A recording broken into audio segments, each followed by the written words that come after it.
చదువు మంచిని నేర్పాలి. చదువు ఇప్పుడు ప్రాణాలు తీస్తోంది. చదువుకోకపోతే నువ్వు ఎందుకు పనికిరావు, చదువుకోకపోతే నువ్వు అట్టనాశనం అయిపోతావు, ఇట్టనాశనం అయిపోతావు అని తల్లిదండ్రులు ప్రెజర్ చేస్తుంటే, చదువు కాకుండా ఇంకా వాళ్ళల్లో ఉన్నటువంటి వేరే టాలెంట్స్ని ప్రోత్సహించే పని చెయ్యకపోవడంతో జరుగుతున్నటువంటిది ఏంటయ్యా అంటే, దేశవ్యాప్తంగా సాధారణంగా ఆత్మహత్యలు 2% నమోదవుతుంటాయి. ఆత్మహత్యల రేటు, విద్యార్థుల ఆత్మహత్యలు 4% ఉన్నాయి. వీళ్ళ ఆత్మహత్యలు ఈ స్థాయిలో ఉండటం అన్నటువంటి దాని మీద ఇప్పుడు అర్థం చేసుకోవాల్సినటువంటి అంశం.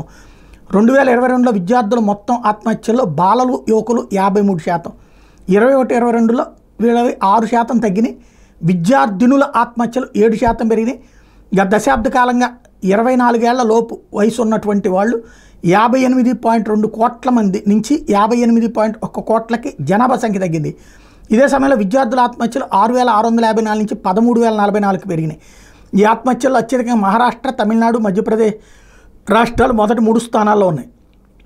తరచూ వార్తల్లో ఉండే రాజస్థాన్ మాత్రం ఇక్కడ విద్యార్థుల ఆత్మహత్యల్లో కంట్రోల్లోనే ఉంది. మొత్తం ఆత్మహత్యల్లో 29% దక్షిణాది రాష్ట్రాలు, కేంద్రపాలిత ప్రాంతాల్లోనే ఉన్నాయి. మనకి ఇక్కడ కార్పొరేట్ విద్యా పోటీలో ఉంటాం.